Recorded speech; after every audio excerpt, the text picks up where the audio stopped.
Olá pessoal, hoje eu vou mostrar para vocês o quarto Tech Challenge da pós-graduação de Inteligência Artificial para desenvolvedores da FIAP. Seguindo nessa linha da área da saúde, hoje eu vou mostrar para vocês aqui um MVP multimodal que ele pode fazer análises de vídeo e de áudio em tempo real. Ele pode fazer detecção automática de instrumentos cirúrgicos, órgãos, anomalias dentro de uma cirurgia. E também tem análise de uma consulta de áudio, como se fosse uma simulação, onde a paciente está falando com o médico em tempo real, ou mesmo subir áudios para que ele possa fazer análise. Ele utiliza, então, uma inteligência artificial. O escolhido aqui foi o Gemini do Google. É muito boa para poder fazer esse tipo de análise. Ele retorna uma análise especializada, é um processamento bem rápido. Na parte de áudio, ele pode fazer 4 tipos de análise diferentes. Uma que são de consultas gerais, como se fosse um ginecologista com a paciente, uma do pré-natal, pós-parto e o geral. Começando aqui pela análise de vídeo, a gente pode subir um arquivo para ele de uma cirurgia para ele poder fazer as análises. Esse aqui serve para que ele dê algumas diretrizes para o médico, traga informações, até mesmo pode ser no âmbito acadêmico para um médico, um pesquisador. A gente pode subir aqui um vídeo e aí a gente verifica aqui uma prévia dele, sabemos que aqui é um vídeo de cirurgia, alguns instrumentos aparecem e pedimos então para que ele faça uma análise. Se caso ele aparecer algum alerta crítico, em tempo real ele vai surgir aqui alguma mensagem, ele vai mostrar quantos alertas ele percebeu e também vai gerar um relatório especializado. Ele é conectado aqui em tempo real e logo ele vai trazer aqui para a gente as informações daquilo que ele conseguiu detectar no conteúdo completo do vídeo, tanto nas questões mais teóricas quanto nas questões mais práticas e técnicas. Aqui ele acabou de gerar então as informações, as detecções que ele consegue fazer aqui em tempo real do vídeo, com o modelo treinado do Iolo V8. A gente já vai entrar no detalhe como que ele faz e como que é treinado o modelo. Mas aqui para baixo então nós temos as informações do relatório.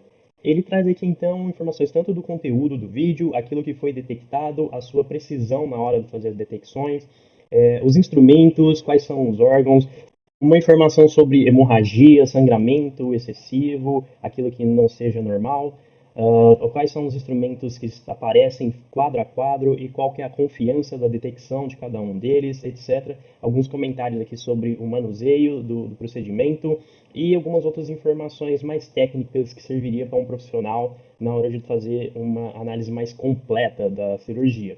Mas aqui para baixo tem algumas outras informações de se ele detectou algo que estivesse errado ou não, algumas indicações para poder ajudar na hora de explicar, fazer as justificativas daquilo que foi detectado.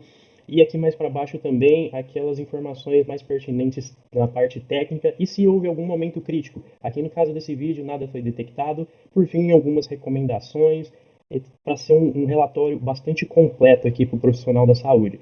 Se necessário, pode fazer o download aqui da parte técnica dele. Ele traz aqui então as mesmas informações que foram detectadas lá no relatório, para que o médico possa manter um prontuário das informações, daquilo que foi detectado durante essa cirurgia. E voltando aqui ao início, nós temos também a parte de as análises de áudio. Aqui o especialista ele vai preencher previamente o nome da paciente, a idade, se ela teve a primeira gestação ou não, o endereço aqui como opcional, um número de contato para poder manter atualizado no prontuário. E aí com os dados da paciente preenchida, aqui ele faz uma breve descrição daquilo que ele pode fazer, né? Se são indicadores psicológicos, se ele pode detectar ansiedade, depressão, trauma, de estresse, a qualidade do áudio, se ele faz a detecção de algum padrão fora do normal, qual que é o modelo utilizado para poder fazer as análises. Aqui ele pode tanto fazer uma gravação em tempo real, passando durante uma consulta com a paciente, ou mesmo a gente pode selecionar um áudio. E temos aqui 4 tipos diferentes de consulta, ou a consulta ginecológica, uma consulta geral, um acompanhamento pré-natal, uma consulta pós-parto, e podemos então seguir aqui com uma demonstração de um áudio.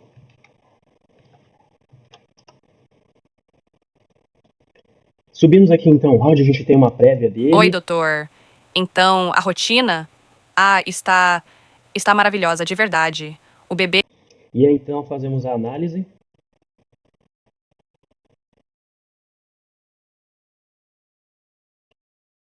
Ele se conecta aqui em tempo real ao servidor, ele processa todo o áudio de forma minuciosa, segundo a segundo, e extrai todas as informações relevantes para poder fornecer um relatório bem completo para o profissional da área.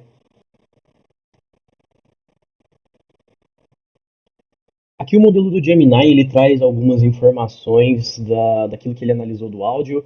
Ele verifica que, com relação às informações trazidas da paciente em especial, verifica se tem alguma divergência no tom da voz, os padrões, marcadores acústicos, verifica se ele conseguiu detectar aqui alguma presença de uma vocal distress para saber se a paciente pode se enquadrar em alguns quesitos clínicos, tudo para poder fornecer algo bem detalhado ao profissional para uma tomada de decisão. Pode ver que aqui ele traz bem completo mesmo aquilo que ele teve de perspectiva do áudio, a parte mais técnica de quadro a quadro daquilo que ele pôde detectar, cada um dos tempos, o nível de confiança sobre esse tipo de resultado que ele traz. E ele traz algo bem completo mesmo, para que a gente tenha o mais detalhado possível para que seja utilizado numa consulta. E, por fim, aqui ele traz alguns fundamentos técnicos, diz que às vezes pode ter alguma limitação por se tratar de um modelo de inteligência artificial, e sim, com certeza, para que isso seja interpretado exclusivamente por um profissional qualificado tomar uma decisão. A gente pode também baixar a transcrição desse áudio. Ele traz a transcrição aqui completa para poder servir de acervo para o prontuário da paciente.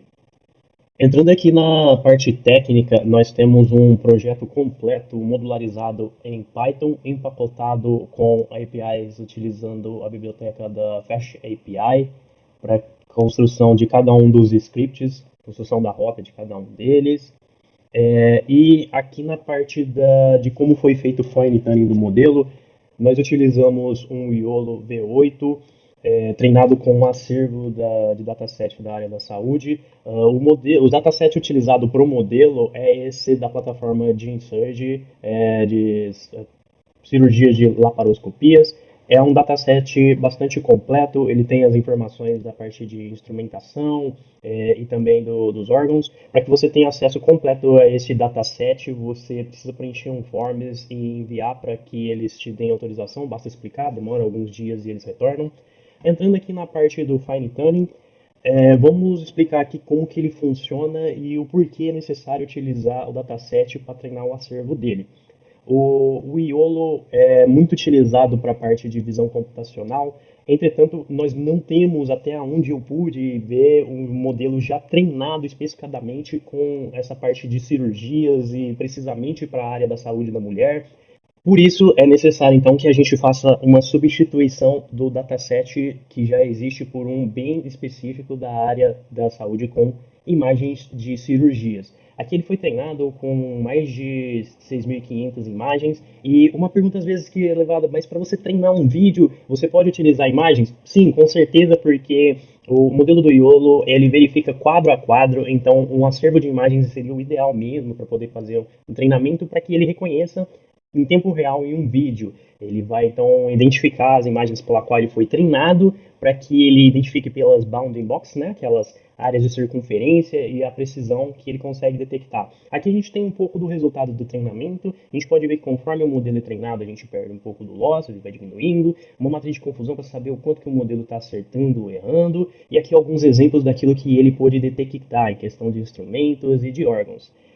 Depois disso, o modelo faz uma validação com os testes, ele então testa uma imagem individual para saber se ele tem aqui um nível de precisão, o bounding box dele já demonstra aqui qual que é a confiança que ele tem. Por fim, ele acaba salvando o modelo treinado para que ele possa ser utilizado na nossa aplicação. Como eu disse, a aplicação ela é empacotada com uma API da Fast API, utilizando um Docker. A gente sobe ele para um cloud, no caso aqui é da Azure. Para que a gente possa, então, subir ele em produção, a gente precisa criar um environment aqui de uma aplicação de container, né? Um container application. A gente sobe, então, tanto o back-end quanto o front-end e o modelo pode, então, ser utilizado em produção. E depois de subirmos os containers da aplicação, Ele vai disponibilizar aqui uma URL que a gente pode utilizar algum domínio se a gente queira que ele faça um modo mais simples para o usuário final ser acessado, né? Um domínio com algum nome de sua preferência. Por fim, todo esse fluxo com os alertas, ele está disponibilizado aqui no repositório do GitHub. Ele possui várias informações aqui do que é a aplicação, como que ela funciona, para que ela serve. Temos então também aquilo que foi utilizado, quantas classes, quais os modelos, o fluxo aqui final do alerta para a equipe médica, como que ele funciona, e quais são os formatos que ele é utilizado, com outras informações técnicas pertinentes de modo bem completa, inclusive com os scripts disponíveis. Eu espero que tenham gostado, obrigado por terem acompanhado até aqui e até a próxima.